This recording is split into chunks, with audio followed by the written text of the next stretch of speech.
ಏನು ಮಾಡ್ತಿದ್ದೀರಾ? ಹನಿಮೂನ್ ಜೋರ? ಇಬ್ರು ಲವ್ ಬರ್ಡ್ಸ್ ಥರ ಚೆನ್ನಾಗಿ ಸುತ್ತಾಡ್ಕೊಂಡು ಎಂಜಾಯ್ ಮಾಡ್ತಿದ್ದೀರಾ ತಾನೇ? ಇಲ್ಲ ಮಹಿ, ನಾವು ಆಗಲೇ ಬೆಂಗಳೂರಿಗೆ ವಾಪಸ್ ಬಂದಿದ್ದೀವಿ. ನಾನು ಆಲ್ರೆಡಿ ಮನೇಲಿದ್ದೀನಿ. ಮನೆಗ? ಇಷ್ಟು ಬೇಗ? ಏನದಕ್ಕೆ ನೀವು ಹೋಗಿದ್ದೀರಾ? ಇನ್ನೊಂದು 2 ದಿನ ಇದ್ಬಿಟ್ಟು ಬರ್ಬೋದಿತ್ತಲ್ವಾ? ಅಲ್ಲ, ಅದು ಅತ್ತೆಗೆ ಮೈ ಹುಷಾರಿಲ್ಲ ಅಂತ ಕಾಲ್ ಬಂತು, ಅದಕ್ಕೆ ನಾವು ತಕ್ಷಣ ಹೊಟ್ಟು ಬಂದ್ಬಿಟ್ವಿ. ವಾಟ್? ಮಾಮ್ಗೆ ಹುಷಾರಿಲ್ವಾ? ಆರಾಮಾಗೇ ಇದ್ರಲ್ಲ, ಏನಾಯ್ತಂತೆ?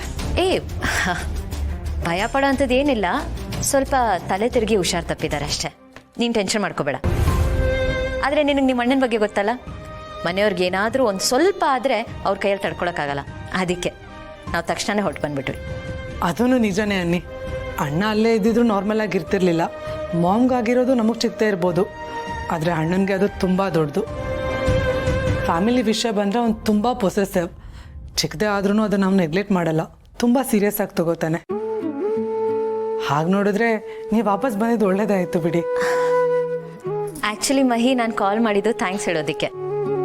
ನಾನು ಇಲ್ಲದೆ ಇರೋ ಟೈಮಲ್ಲಿ ನೀನು ಮಲ್ಲಿ ನೋಡ್ಕೊಂಡೆಲ್ಲ, ಅದಕ್ಕೆ ಥ್ಯಾಂಕ್ ಯು. ಏನದಕ್ಕೆ ನೀವು ಇದಕ್ಕೆಲ್ಲ ಥ್ಯಾಂಕ್ಸ್ ಹೇಳಬೇಕಾ? ಇನ್ಫ್ಯಾಕ್ಟ್ ನಾನು ಮಲ್ಲಿ ಜೊತೆನಲ್ಲಿ ಒಳ್ಳೆ ಟೈಮ್ ಸ್ಪೆಂಡ್ ಮಾಡಿದೆ. Such a beautiful soul she is, very innocent. ಅವಳ ಜೊತೆ ಮಾತಾಡ್ತಾ ಇದ್ರೆ ಟೈಮ್ ಹೋಗೋದೇ ಗೊತ್ತಾಗಲ್ಲ. ಅವಳಿಗೆ ಮಲ್ಲಿ ಅಂತಲ್ಲ, ಗೊಂಬೆ ಅಂತ ಹೆಸರಿಡ್ಬೇಕಿತ್ತು. ಕರೆಕ್ಟಾಗಿ ಸೂಟ್ ಆಗುತ್ತೆ. ನಿಜ, ಅವಳು ಗೊಂಬೆನೆ, ಜೀವ ಇರೋ ಗೊಂಬೆ. ಸರಿ, ಮನೆಯವ್ರಿಗೆಲ್ಲರೂ ಕೇಳಿದೆ ಅಂತೇಳು. Good night. ಓಕೆ ಅದಕ್ಕೆ ಬಾಯ್, ಟೇಕ್ ಕೇರ್.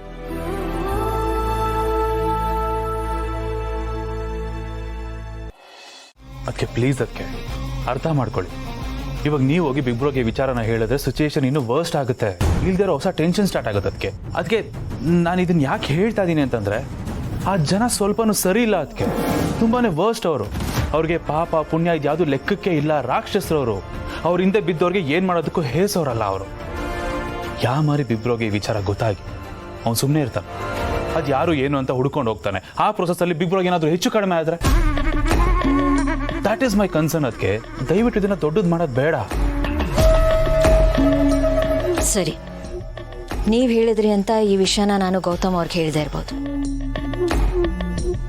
ಬಟ್ ನಾನಂತೂ ಸುಮ್ ಕೂರಲ್ಲ ಜಯದೇವ್ ಅವರು. ಈಗೇನಾಯ್ತಲ್ಲ, ಇದರಿಂದ ಯಾರಿದ್ದಾರೆ ಅಂತ ನಾನು ತಿಳ್ಕೋತೀನಿ. ನನ್ನ ಸಮಾಧಾನ ಕೇಳ್ತಿದ್ದೀನಿ. ಇದ್ರ ಹಿಂದೆ ನೀವಿಲ್ಲ ತಾನೆ?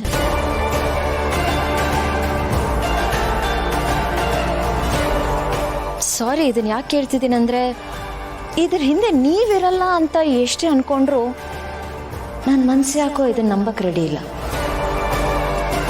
ನಿಮ್ಮ ಮೇಲೆ ನನಗಿನ್ನೂ ಪೂರ್ತಿ ನಂಬಿಕೆ ಬಂದಿಲ್ಲ ಜಯದೇವ್ ಅವ್ರೆ. ಆದರೆ ಮಲ್ಲಿ ನಿಮ್ಮನ್ನು ತುಂಬ ನಂಬ್ತಾಳೆ. ಅವಳ ನಂಬಿಕೆ ಸುಳ್ಳಾಗೋದು ನನಗಿಷ್ಟ ಇಲ್ಲ. ನೀವು ಅಷ್ಟೇ, ಅವಳ ನಂಬಿಕೆನ ಸುಳ್ಳು ಮಾಡಬೇಡಿ. ಅದಕ್ಕೆ ಅದು ಅವತ್ತು ಪ್ರೀತಿ ಮಾಡಿದ್ರೆ ಈ ಪ್ರಪಂಚಕ್ಕೆ ಹೆದರ್ಕೋಬಾರ್ದು ಅಂತ ಹೇಳಿದ್ರಿ. ಹಾಗೆ ಲಿಮಿಟಲ್ಲಿರಬೇಕು, ಕಂಟ್ರೋಲಲ್ಲಿರಬೇಕು, ಮನೆಯವ್ರ ಕೈಲಿ ಸಿಗಾಕೊಳ್ಳೋ ಥರ ಏನೂ ಮಾಡಬೇಡಿ ಅಂತ ವಾರ್ನ್ ಮಾಡಿದ್ರಿ. ಅದಕ್ಕೆ ನೀವು ಹೇಳಿದ್ದನ್ನು ನಾನು ಅಷ್ಟು ಸಿನ್ಸಿಯರಾಗಿ ಫಾಲೋ ಮಾಡಿದ್ದೀನಿ. ಅದಕ್ಕೆ ನಾವು ಯಾವತ್ತೂ ಲಿಮಿಟ್ನ ಕ್ರಾಸೇ ಮಾಡಲಿಲ್ಲ. ಅದು ಹೇಗೋ ನಿಮ್ಮ ಆಶೀರ್ವಾದದಿಂದ, ಆ ದೇವ್ರ ದಯೆಯಿಂದ ನಮ್ಮ ಪ್ರೀತಿ ಚೆನ್ನಾಗೇ ನಡ್ಕೊಂಡು ಹೋಗ್ತಾ ಇದೆ.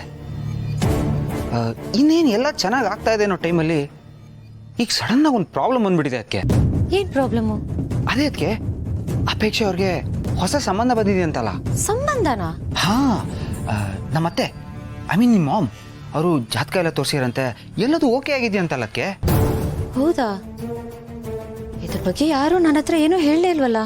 ಅಯ್ಯೋ, ಅದಕ್ಕೆ ಸಿಚುವೇಶನ್ನು ಇನ್ನೇನು ಮದುವೆ ತನಕ ಬಂದು ನಿಂತಿದೆಯಂತೆ.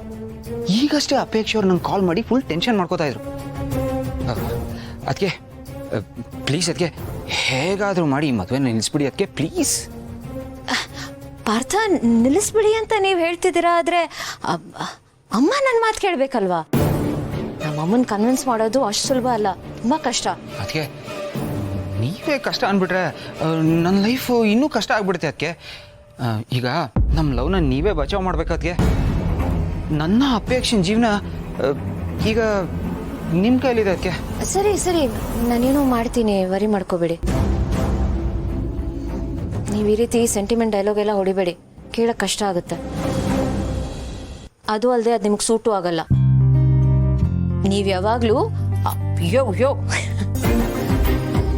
ಫಾರಿನ್ ಹುಡುಗನ ಥರ ಇರಬೇಕು, ಅದೇ ಚೆನ್ನಾಗಿ ಕಾಣುತ್ತೆ. ಓಕೆ ಅದಕ್ಕೆ ಥ್ಯಾಂಕ್ ಯು ಅದಕ್ಕೆ. ಪಾರ್ಥ, ನಾನು ಏನೋ ಒಂದು ಮಾಡ್ತೀನಿ ಅಂತ ನಿಮಗೆ ಭರವಸೆ ಕೊಟ್ಟಿದ್ದೀನಿ, ಆದರೆ ಈ ಮಾತು ನಮ್ಮಲ್ಲೇ ಇರಲಿ. ಹಾಂ, ನೀವು ಜೋಶಲ್ಲಿ ಬಂದು ನಾನು ಅದಕ್ಕೆ ನನ್ನ ಮದುವೆ ಮಾಡಿಸ್ತಿದ್ದಾರೆ ಅಂತ ಎಲ್ರಿಗೂ ಹೇಳಬೇಡಿ, ಆಮೇಲೆ ನನಗೆ ಪ್ರಾಬ್ಲಮ್ ಆಗುತ್ತೆ. ಅಯ್ಯೋ ಅದಕ್ಕೆ ನಾನು ಇದನ್ನ ಯಾರ ಹತ್ರನೂ ರಿವೀಲ್ ಮಾಡೋದಿಲ್ಲ ಅದಕ್ಕೆ. ಇದು ಫುಲ್ಲಿ ಕಾನ್ಫಿಡೆನ್ಷಿಯಲ್ ಆಗಿ ಇಟ್ಕೋತೀನಿ. ಈ ಸೀಕ್ರೆಟು ನನ್ನ ಮತ್ತೆ ನಿಮ್ಮ ಮಧ್ಯೆ ಮಾತ್ರ. ಓಕೆ, ಬಟ್ ಅದಕ್ಕೆ ನೀವು ಹೇಗಾದರೂ ಮಾಡಿ ಈ ಮದುವೆನ ನಿಲ್ಲಿಸ್ತೀರಲ್ವಾ ಅದಕ್ಕೆ? ಈಗ ನೀವೇ ನನಗೆ ಗಾಡ್ ಫಾದರ್ ಎಲ್ಲ ಅದಕ್ಕೆ. ಸಾಕು, ನಾನೇನೋ ಒಂದು ಮಾಡ್ತೀನಿ ಅಂತ ಹೇಳಿದ್ನಲ್ಲ, ನೀವು ವರಿ ಮಾಡ್ಕೋಬೇಡಿ. ಓಕೆ, ಹೋಗಿ ಮಲ್ಕೊಳ್ಳಿ. ಅಯ್ಯೋ ನನ್ನ ಸ್ವೀಟ್ ಅದಕ್ಕೆ. ನಿಮ್ಮಂತ ಅದಕ್ಕೆ ಎಲ್ರಿಗೂ ಸಿಗ್ಬೇಕು, ಆಗ ನನ್ನಂತ ಮೈದುನರು ಸೂಪರ್ ಆಗಿರ್ತಾರೆ. ಸರಿ, ಹೋಗಿ. ಸರಿ ಅದಕ್ಕೆ, ಗುಡ್ ನೈಟ್.